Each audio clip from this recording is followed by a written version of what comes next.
Assalamualaikum warahmatullahi wabarakatuh. Selamat pagi anak-anak. Oke, hari ini kita akan mencoba belajar vektor ya. Materi berikutnya yaitu tentang vektor. Nah, di pelajaran fisika kalian pernah belajar apa itu besaran. Besaran dibedakan menjadi dua, yaitu besaran skalar dan besaran vektor. Apa itu besaran skalar? Besaran skalar adalah besaran yang hanya mempunyai nilai saja, seperti panjang, massa, dan waktu, dan sebagainya. Sedangkan vektor yaitu besaran yang mempunyai nilai dan arah.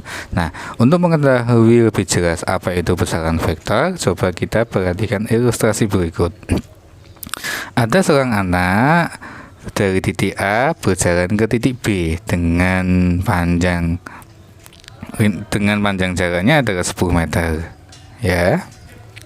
Dari titik B, anak itu akan berjalan lagi ke titik C ya kan, dengan panjang sejauh 4 meter. Nah, anaknya sampai di sini ya, dari titik A ke titik B, maka jaraknya berapa? Jaraknya bisa kita tulis, yaitu dari A ke titik C ya kan, itu sama dengan AB ditambah dengan BC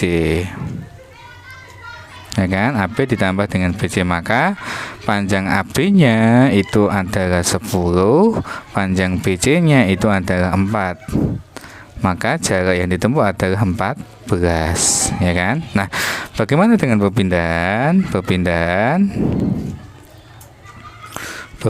dari titik A ke titik C ya kan, dari A ke titik C, maka kita sama secara matematis, maka ini menjadi AB ditambah dengan BC. AB nya berapa? AB nya adalah 10, BC nya berapa? Karena dia dari B ke C, dia berlawanan arah, maka dia tidak positif 4 tapi negatif 4, maka sama dengan 6 meter. Jadi jarak dan perpindahan itu berbeda ya, jarak dan perpindahan itu berbeda.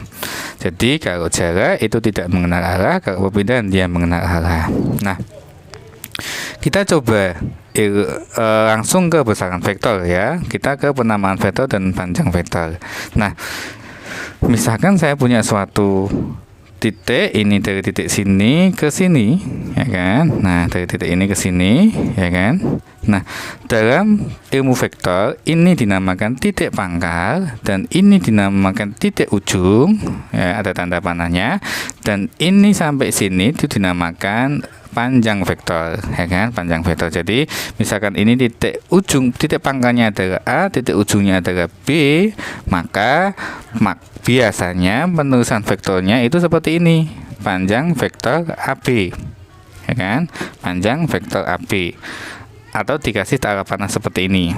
Nah, atau bisa kita tulis juga seperti ini, panjang huruf kecil ya kan, misalkan ini adalah A kecil, maka ini bisa kita tulis menjadi panjang vektor A, maka ini vektor A. Kalau ini bisa sebagai vektor AB, ini sebagai vektor A. Nah, vektor AB ini dia berjalan ke kanan ya kan, ke horizontal 1, 2, 3, ke atas 1, 2, 3, maka bisa kita tuliskan vektor AB itu 3 ke kanan dan 3 ke bawah ya kan, 3 ke kanan, 1, 2, 3 ke kanan, 3 ke atas ya kan, seperti itu. Atau bisa kita tuliskan seperti ini, 3I ditambah dengan 3J ya, 3I ditambah dengan 3J. Oke, jadi kalau dia ke kanan dia bernilai positif, kalau dia ke atas bernilai positif, kalau ke kiri bernilai negatif, kalau ke bawah bernilai negatif. Kita ke contoh yang lain. Contoh yang lain, misalkan saya punya panjang vektor ini dari titik ini ya kan ke sini.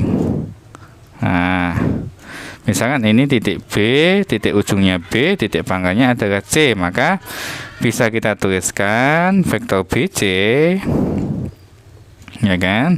Nah, kita ke dari horizontal dulu, horizontalnya kan 1, ke kanan 1, ke atas 1, 2, 3, maka bisa kita tuliskan 1, 3, atau 1I kita tulis I saja ditambah dengan 3J.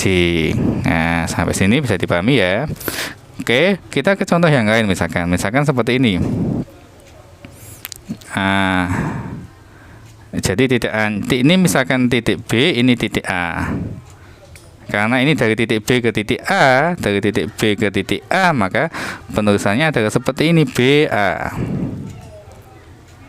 Ya kan? Nah, BA-nya kita ke horizontal dulu. Horizontalnya bagaimana ini?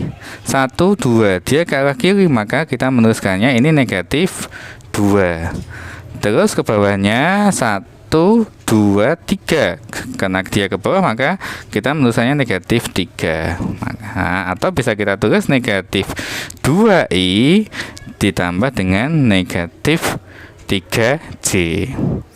Nah, seperti inilah cara menentukan vektor ya. Nah, panjang vektor kita akan menentukan di pertemuan berikutnya. Oke, terima kasih. Sampai jumpa kembali.